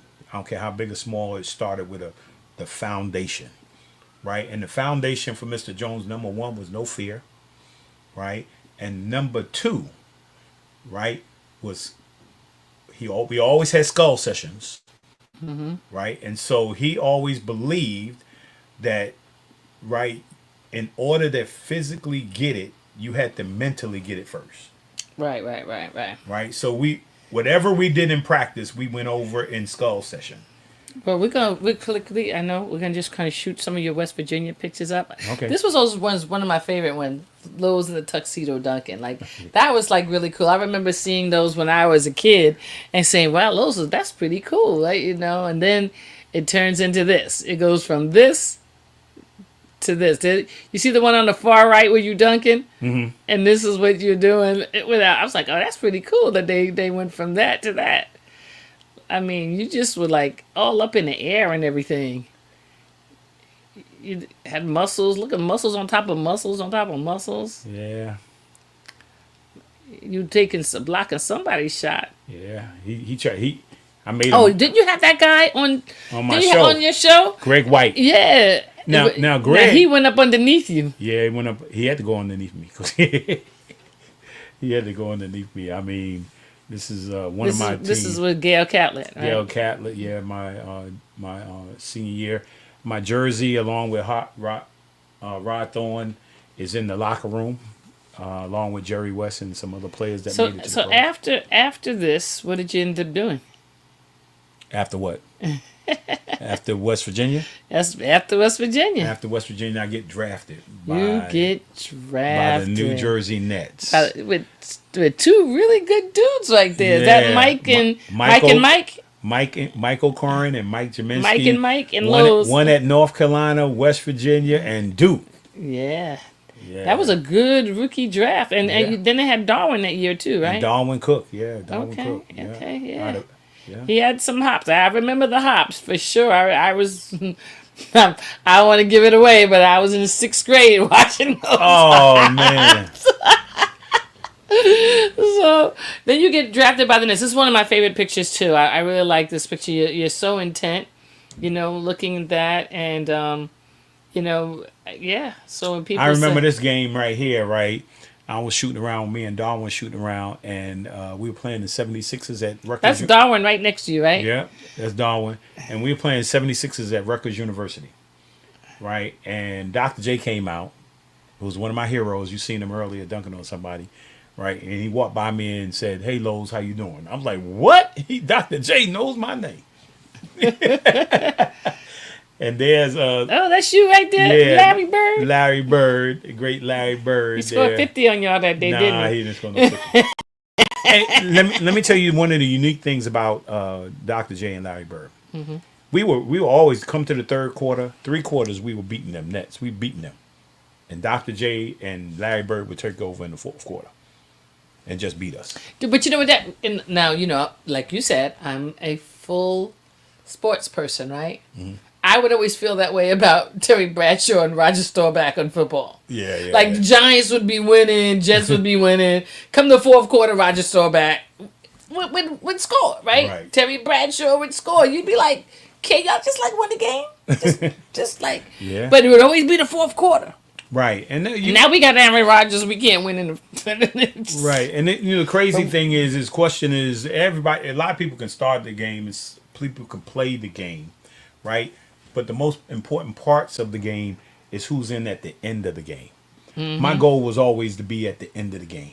Ray said, "Watching you play made me want to be left-handed." Yeah, and many people don't know that I can probably shoot as well with my right hand as my left hand. And Gus was a real reason for that, because during the summer league one year, in the summer league, they called him in Greenberg. They called him the man. His name was the man. Oh, I remember him pulling up and shooting a 3 with his left hand. Yeah. And there was nobody in front of him. Yeah. It was a fast break. Yeah. And he inspired me to get in there and work continuously on my right hand, even though I broke my right wrist and I had to really work on my right hand.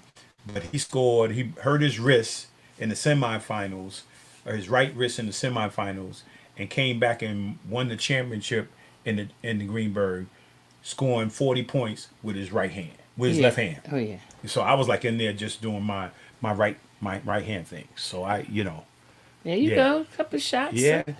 TR done. Then you go to the CBA, the Billings Volcanoes. Billings, Montana. Yeah. And then you went to the Cleveland Cavaliers. And you had some Scott Webman, Bobby Wilkerson, James Salas, Richard Washington, Cliff Robinson was with me with the Nets, right? Then I went to the Clippers, Craig Hodges and Terry Cummings and Lionel Hollins, Tom Chambers, Lionel Hollins, Randy Smith. Oh yeah. Yeah, man, we had some great players. Michael Brooks. Tom Chambers was dunking on people like crazy. Yeah, he was. Then you went there to the Albany Patroons. Albany Patroons, CBA. I had Paul Silas as a coach with the Clippers. Bill Musselman as a coach with the Cleveland Cavaliers. Kevin Lockery as a coach with the New Jersey Nets. We won 2 CBA championships in the CBA. Right, that was my good friend. You definitely had some hops back in the day. Yeah, you had hops up until even as an older guy, until somebody took your knee out and caused you to have that. Look, you got 3 people trying to guard me, man. I mean, like, come on. Is that Kenny Nat? Nah, Kenny Nat. Number 10? Nah, that's not Kenny. Oh, okay. Yeah, and then Summer League, man. How can we forget Summer League? Stevie Burke, Walter Barry. All them guys, Gary Springer, and then these are some of the legends. You got Ray Williams, Gus Williams Diggle, Sam Diggle, your cousin, Gary Johnson, Turn. You got That's a team. Hilton Armstrong, Tony. Got Fred Blake on that team. He was Fred hanging Blake. with your Ray. Yeah. Man, Mike this Young, team right here my brother was Curtis. powerful. Yeah. Did y'all lose anything? Because, my goodness. No, we had a good team, man. We had players. Oh, and Shalico. Yeah, and then this is when I started on my coaching. Omar and Shalico, Redemption Christian Academy. I started my coaching. Doobie and Justin. Yeah, that's where Edric was Hudson Valley Community College. I went over. I mentioned in my flyer. I mentioned Doc Sowers, one of the greatest Division III coaches ever.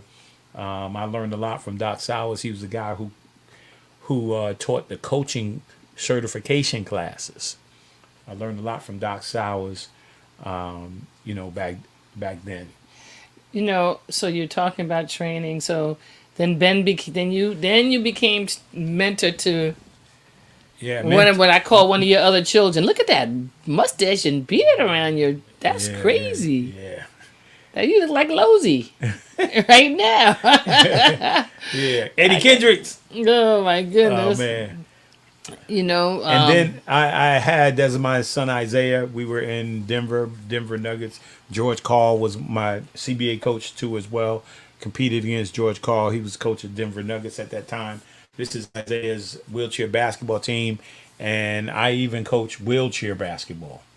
I coached my son for a little while too as well. I have to say, now we have 3 of our 4 children play basketball. I still think the best shooter was Michelle. She was a cheerleader, but I digress. Oh, no. I digress because the girl could hit the 3-point shot from anywhere with a cheerleading outfit on. Yeah, she had Earl Tatum jump shot. The basketball coach at Mount Vernon High School, he tried in all his might. Can she play?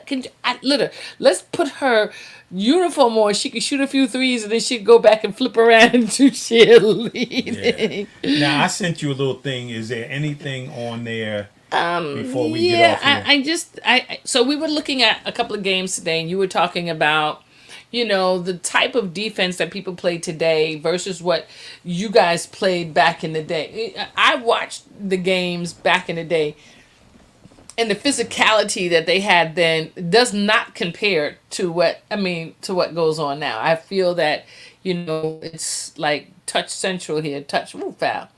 Back then, you had people like, Karl Malone bloodying up Isaiah Thomas, right? I don't remember if he got ejected. I just think he got ejected because he got 38 stitches. But, but I'm just saying, like, that's the kind of don't come in here. Like, there was just ways that they played different back then than what you play now. And I'm not saying now it's not good. I'm just saying it was different. Well, you would have to learn how to play without contact on defense, right? Today. So do they play? Yeah, everybody's saying the same thing. It's soft. It is soft today. People don't have the same, and I don't know if it's about refereeing, because remember, the other thing is, back when you played, you only had 2 refs. Right. Right? Now they have 3 officials on every game. So there's a lot more calls, a lot more things, but there's a lot more emphasis on scoring now. Well, the game has changed, and you can thank guys like Dr. J, Connie Hawkins, who brought you can thank the whole ABA, because the ABA was built on entertainment, right? All the people could jump and fancy, and then the inception of the 3-point line was in the ABA, right? And those are the things that they adopted in the NBA. So the 3-point line. So my thing is that when Dr. J came in, it made it more entertaining, right? A lot of people didn't really want to know a whole lot about the game. They didn't want to know why that guy picked or run that play and he came off 2 picks, right? Or that the defense was like you could put your hand on the guy's hip and control him all the way down the court. If you had a guy like Ray Williams, right, who was strong, he could put his hand on you and just push you where he wanted you to go. Yeah. Right? And you would have to learn how to play through that physicality. I watched you and Jamal demonstrate that in the living room. Yeah. I wish we had that video. That video was funny. Yeah. But the other thing, wanted to go back a little bit because I was talking about the children. Isaiah was the only one of the children that had your mentality initially. When he first started playing, he had shooter's mentality. It was about, I'm scoring 40 points. I'm doing this. I'm doing that. In the wheelchair, it wasn't until coaching got a hold of him that he stopped scoring the way he could score. But he was a really, he had a scorer's mentality. Losey and Sherelle can score, and both of them were ambidextrous scorers, right? Mm-hmm. But they had defensive mentality like me. Isaiah was not a defensive player. we started. That's how Mr. Jones. We started on defense.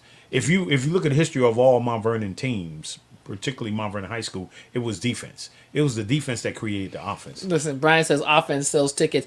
We know you like offense, Brian, because you don't give MVPs to defensive players. We already established that with you. Brian says that defense doesn't win games. It wins games, it just doesn't. It's not what people are looking for. Yeah, I think it's a combination of both. I think you have to play good defense and you have to have good offense, because you can play all the defense in the world. Like, I'll give you a perfect example. My alma mater, West Virginia University, with Bob Huggins, man, they played wonderful defense, right? Mm-hmm. Press Virginia all season long. All season long, they would play great defense, and then when they got to the playoffs, right? Playoffs, great players great teams make adjustments. Mm-hmm. So you got to be able to score when the playoffs come. You can play great defense, but people can score, right? Now you can play great defense, but you can't hit a shot, right? You're not gonna win that game. No. So, and I see Brian is like connected to us here, and I want to ask a couple of questions because we were watching the NBA finals tonight, and I believe Heidelman, I think that's her name, was shooting a 3, and Vandersloot stepped past, and her foot comes down. Heidelman, I think, kicks her foot out a little bit, but she comes down on Vandersloot's foot, and it ends up being considered a flagrant foul. Mm-hmm. And you had a question about the way we used to box out in the day, and this thing where people are going forward and stepping into people as they're shooting. Mm-hmm. Talk a little bit about what your philosophy is on that. Well, we don't teach traditional box out. We used to call it contest, turn. Right? Turn. No, to contest, locate, and turn, right? Right. Because you have to know where they are. Yeah, well, you got to contest them. Well, you're already there with them. You find hopefully you located them. But you contest because you're right there with them. And when you go up, your hand is up with them. As they're rising up, right, you're contesting that shot. So when you come down, you're close enough to contest that shot. When you come down, you turn and you spread your legs and you box out, right? And so just in case that person shoots the ball and follows their shot, you box them out. But when your legs are spread like that, the person comes down naturally in their own spot without stepping on your foot. Mm-hmm. But today, we lead with the hand and we lead with the foot. And so now we cause injuries. I remember I remember the year that we lost the first championship to Ossining. Danny Rickey, his kids shoot a lot of threes, and they would do this spread thing. They shoot and they spread their legs, mm-hmm. and we couldn't go past them, and it was always a foul on us, right? And the referees never said they spread their legs. They were not in their circle, right? And it was almost like they were kicking their legs out, spreading their legs, and so that any contact that we couldn't really even guard it. We couldn't even get close enough to guard it because they would kick their legs out, spread their legs, to get fouls. So it's really kind of But now the rules have changed. Well, the referees are picking it up now. We were at the WABA championship game a couple of weeks ago. I think it was, I don't know if it was a championship game, but the girl went up for a shot, and the ref called, one ref called the foul, and the other ref, the female ref, she said no, she kicked her leg out, and they overturned it, right? Mm-hmm. And I thought that was a really good call because a lot of referees, I think that they do this when they pay attention to things, right? Mm-hmm. So that was one of the questions that I wanted to ask you about that defensively. What do you think has changed over the years more than anything else? What is the one thing that you feel has changed let me change that. Something to improve the game and something that has been a detriment to the game. Well, the improvement of the game was that back in the day, we talk about percentages, right? So back in the day, if you shot a long distance shot, right, people would say that's not a good shot, right? And then now today we're saying that's a good shot because we're looking at the data. Data analytics. We're looking at the analytics and we're saying if we shoot more threes, even though we may shoot a lesser percentage, we'll get more points, right? So that's what's changed the game. I mean, Dr. J changed the game with the dunk. Connie Hawkins, Dr. J, Michael Jordan. But although Michael Jordan was probably the most fundamental player ever. And Steph changed the game with the three. Yeah, and Steph changed the game with the three. Right, and so that's what makes the game different. And it's not that Steph changed the game with the three, like because Reggie Miller and Ray Allen were 3-point shooters, and they made their name off of those 3-point shots.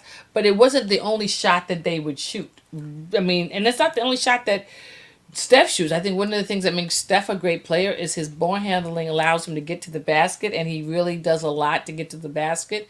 But then he's also dangerous because he can shoot it. He can shoot the three. Yeah. But the thing is, we used to have a filter, right? Big guys go down low. They don't play outside, right? So you don't shoot 3-pointers because they're low percentage shots, right? And so now, and then the inception of the 3-point line from 2-pointers. We used to figure out how to win games with 2-pointers, right? And then now, it's the 3-point shot. And the thing is, I was never, I was shooting those shots before. I mean, Mr. Jones allowed me to shoot those shots before. I mean, Sam Williams should shoot those shots before, right? There was a lot of us who could hit those shots back in the day. But as you transition from coaches, a lot of coaches say, no, that's a bad shot, right? And but that's also, I also think that when you think about the European players, right, that are coming over. Is that a question?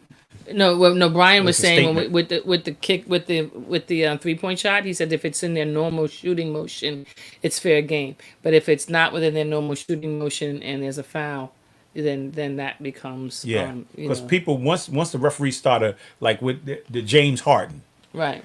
he used to go for the three and kick his legs, right? And then they would give him the foul. And they let him do it all season. For years, man. He was a phenomenal. Oh, what a great offensive player.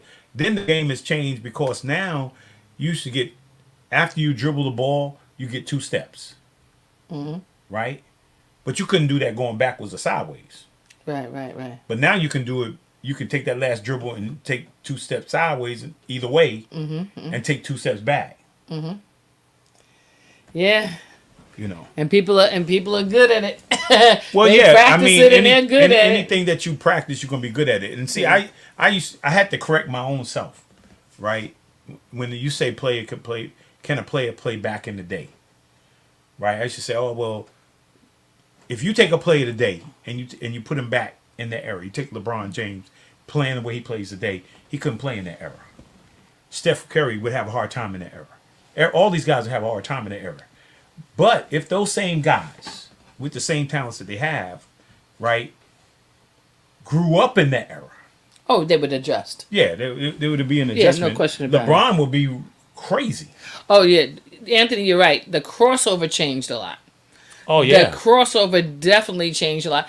And what's his name? He was one of the first ones to change it. What's his name? He was really Tim smooth. Hardaway. Tim Hardaway was smooth with the. He was smooth. And then Allen Iverson smooth with it. They definitely changed the game. And this is what I want to say to people, man. People, one of the things they do is a lot of people dribble today without purpose. Right? We just over dribble. We just dribble too much. Dribble to look good. Yeah, there's no purpose in the dribble. When you see me in the video. Let me show you a video. Oh, show a video. Show this video. Okay, which video am I showing? Yeah, because we over. And we having fun, but we over. But the executive producer said it's okay. Okay. Is it Lowe's More highlights? Yeah. Okay.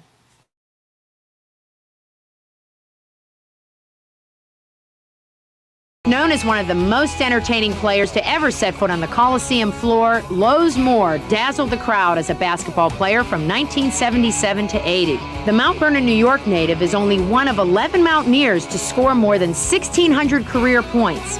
As a standout guard, Moore scored 20 points or more 37 times, which ranks 6th in school history. Lowe's Moore, a magical player whose tricks with the ball earned him All-America honors as a sophomore.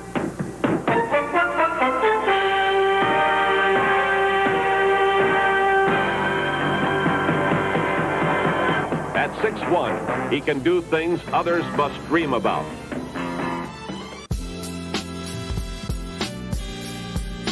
And just a touch of Lowe's Moore magic brings the crowd to its feet and the team together. Call him one of college basketball's premier guards. I always play to the situation. Like, whatever happens, if a guy passes the ball and I happen to steal it, I play to that situation, you know. And if a guy's gonna run up on me too fast, I won't dunk it, I'll just lay it up, you know. But if he doesn't, I'll dunk it. It's like I'm playing, reacting all the time. I'm not thinking on one specific thing, but I'm thinking of a whole idea, like a freedom type thing. You know, I like my talent to be free, where I can play freely, you know, without putting any type of mechanical things with it. The dunk draws people. It feels good. It feels good for me, and I know it feels good for the home crowd, and wherever I may be, it draws people. The dunk will bring some fans to your side. If I just leave the memory of being an exciting ball player and what the fans are looking for, then I'll be happy. That's been my true tradition all the way down from high school. I do things that other people don't do. I try things that other people don't try. It's just like I'm passing through, you know, and I want to leave a little saying with them or whatever, you know, that make them happy or touch their heart.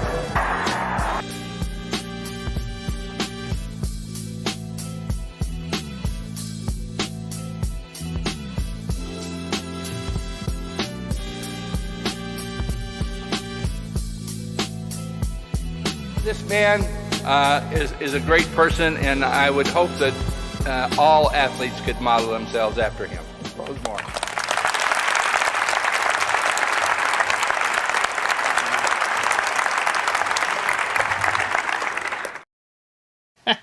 I remember that. That was a really good. That's your Hall of Fame induction video, induction, right? Yeah. That's pretty awesome. You know, thinking about it, I mean, this game has been good to you. It's been good to us as a family. I mean, you know, it's been, you know, it's a pleasure for me. I watched you, you know, as a young person growing up. You know, yes, you laugh when I say I was in 6th grade, you know, watching you dunking in at County Center and never realizing years later in life that I would be your wife, right? But it's pretty cool seeing what basketball has done. And I went to college, and it was funny because in my college dorm, we had this refrigerator, and I had magnets. You know, you have magnets and you put things on. So I had your picture up. I had Scooter and Rodney's picture up. I had Ricky Burton's picture up. I had Smiley's picture up. I had Gus and Ray and Earl Tater. Right, so my refrigerator, because Katrina was my roommate, right? So we're from Mount Vernon, so we were so Mount Vernon, like Mount Vernon was everything. And look at the basketball players that are at Seton Hall in Nebraska and Louisville, you know, and in the NBA, it was like a big deal for us. Yeah. And I never forget the day that I'm on the train going home, and my father said to me, "I think Lowe's Moore likes you," and I busted out laughing. And I'm in a car. I'm in a train with Katrina, and I'm saying, "Is that what?" Look, my father said Lowe's Moore likes me, and she said, "Ah!" She busted out laughing. We literally laughed from Mount Vernon to Fairfield. You know, that my father said you like me. Like, he knew, you know, and it's so awesome that, you know, I get a chance to experience that journey with you over the years. So truly, Brian said I was born in 1977. Okay. You know, and so yes, he tapped the glass and dunked it. He used to do things like throw the ball behind his back twice. It would go from his right hand, and then he would swing it back to his left hand. I thought that was like one of the coolest things I ever saw. So it's been a pleasure to talk about your basketball journey and the best is yet to come, because I believe when you coach or when you can share your vision and your gift with others, it spreads out your wings. Right? So curiosity question. What was your curiosity question? What do we have that so we can kind of get a curiosity? Well, my curiosity, not necessarily a question, but A conversation. a curiosity conversation. Well, I'll tell you one thing, right, that I kind of became aware of. Mr. Jones used to always talk about that the game is 99.9% mental. Once you're in shape, in condition, and understand the game is 99.9% mental. But here's my curiosity conversation. You had a chance to meet the great LeBron James.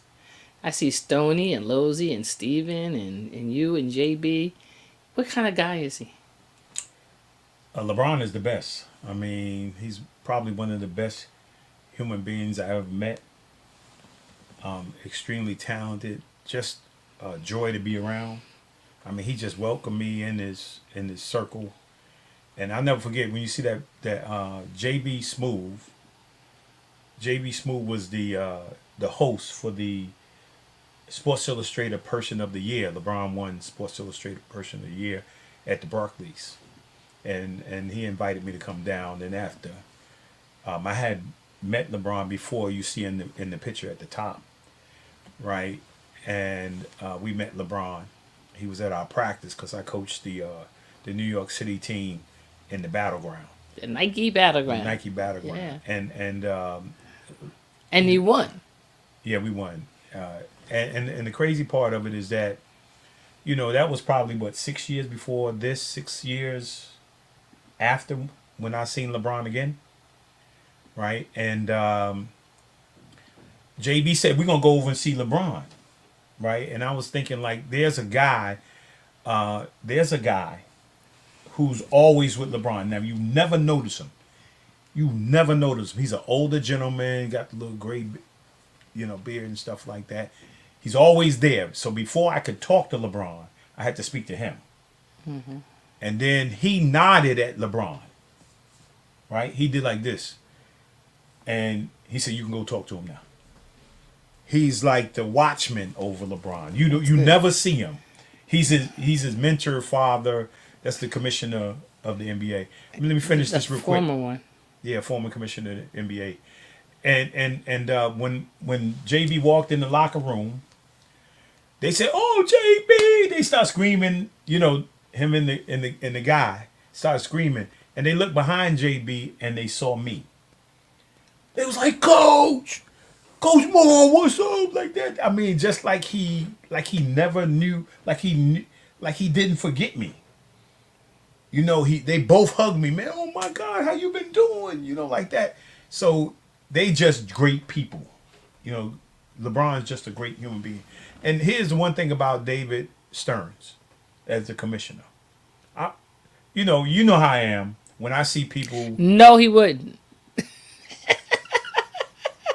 I see people, and I walk up to them. If I see they famous, I want to say something to them. I want to say, you're a great actor. You're a great singer. I walk up to them. I don't care. Everybody get weirds out when I started going towards people like that. Hey, Mr. Iverson, because I want to have a communication with them. David Stearns, I used to call him, right? Periodically, once a month, I used to call Mr. David Stearns. I would leave a message on his voicemail. I would leave it with his secretary. And he would call me back. And I would talk to him about basketball. I would talk to him about how I felt about the. He lived in Scarsdale, didn't he? Yeah, he lived in Scarsdale. I talked to him about the, I was talking about AAU, the way the game is being played. There's things I like to dislike. And we would have a great conversation for about 15, 20 minutes. And before he said, I got to go back to work, but I'll call you back again soon. That's the type of person that he was. Right. And evidently he knew the type of person I was. I don't know what some of those questions are, but That's awesome. Well, you know what? We might have What to were some of do those questions? like who what would you tell somebody, a young person today, if who was trying to get into any type of basketball, whether it be coaching, refereeing, um, owning a team, like what advice would you give them? I'd say you be a student, right? I would say do your research, right? Because I went to the library, right, when I was a little kid, and I picked up every basketball book I could, Okay. and I picked up every book. Somebody who was coaching basketball. One of my favorites is John Wooden, right? One of my favorites, John Wooden. I would take those books out the library and I would read them. I would study them. Whatever you're going to be a student. Study it, right? Research it, right? And learn to master it. That's being my advice. And I'm before we get off right now, I want to give you one thing, right, that I learned in terms of being a great one-on-one player. Right? This is one thing. I call it the bubble theory. Right? And if you put your hand out, right, in front of you, and you turned around in a circle, there's an invisible bubble. You guys, when I say this, you're gonna agree, right?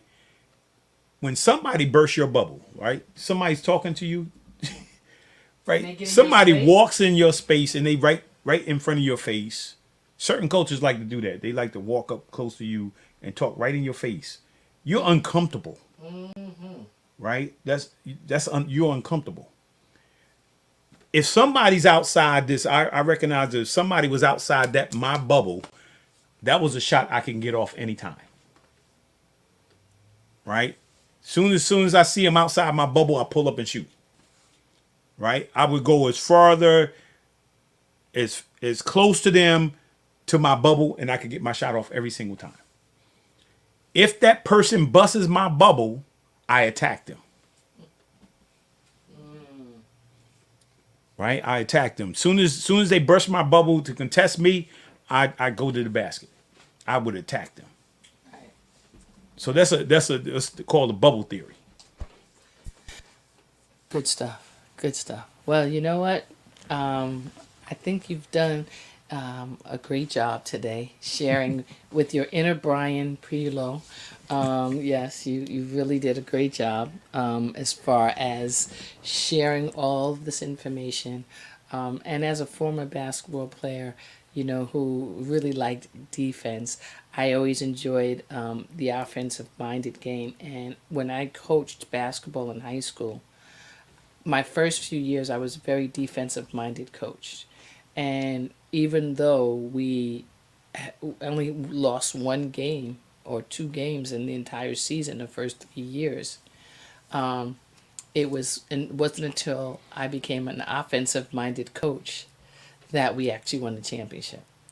And we won 2 in a row, right? And so, but I never stopped the defense, but I just became more attentive to offense.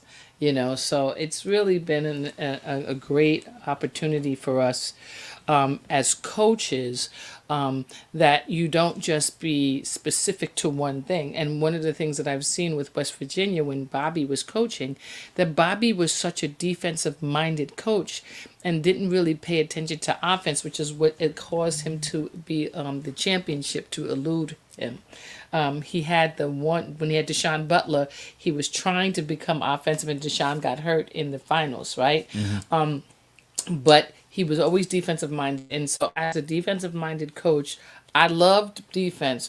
But when I became offensive minded and understood the power, and because sometimes when you're a really good player and maybe you're a good offensive player, it's hard to coach. It's hard to transfer who you were as a player into other players. Sometimes it's the marginal player that's a better coach. The person that wasn't as good of a player because they saw the game from a different way. You think about Spolster from Miami, he was a film guy and became a great coach, right?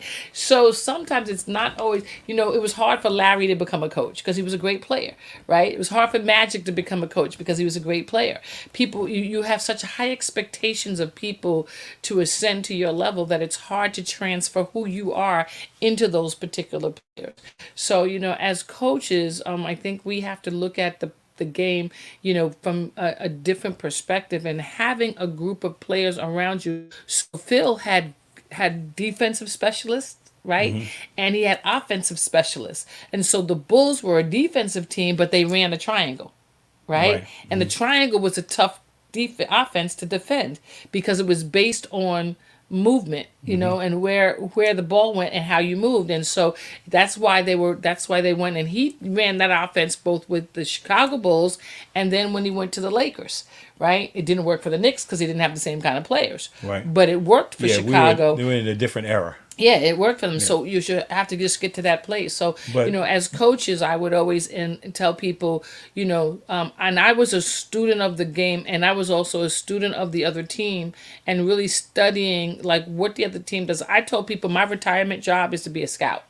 Right? I would love to just scout a game, and that would be all I do, wear sneakers and sweats and scout. I told my boss if she ever fired me, I would just go to some coach and say, I'll volunteer scouting for you. That's just would be my dream job, Well, yeah, let me say this too, is that, I think we are, there are players that are just killers. They born that way. Right? And we're way beyond our time. Yeah. We just, I was a born killer. Michael Jordan, Kobe Bryant. That's what we do, right? We hate to lose at anything, right? That's the way we're programmed. It doesn't mean that you can't become a killer. I think LeBron over the years, he was first this Scottie Pippen, Magic Johnson type of guy, right? And I think over the years he had to become that because that's what people wanted from him. I'm gonna close out. We close out with this one thing, right? Is I love what you're saying. And as a competitor and as a killer, is transferring those competitive skills into your life force as far as going to work somewhere else, right? And so for me as an athlete, when I became a person that had to work, I took that teamwork mentality, that competitive mentality. I took all of that with me so that when I became a leader, I'm more of a coach at my job than I am when I was on the court. And so you take those things with you. And so that's what makes us strong. So thank you for what you brought to the table today. And for all of you brought comments, thank you. This was a basketball story. This was a basketball discussion. If you don't like basketball, basketball is life, and life has some things in it. There's in basketball, there's offense and defense. There's strategy. I used to tell people that when I was coaching that there were 3 things that I like in basketball too. I said geometry, chemistry, and chess. And they say, what do you mean? I said, well, geometry, basketball is a game of angles, right? And getting it in the right angle. I said, chemistry, because you have to have right chemistry on the floor to make it work. And chess, you always have to think about the team, the other team's next move, and you have to be one step ahead. And so you have to think differently. And so I used to use those as my discussion points, that I had to think about the angles, I had to think about the chemistry that I have on the floor, and I have to think about the strategy of the next team. And that's not just in basketball.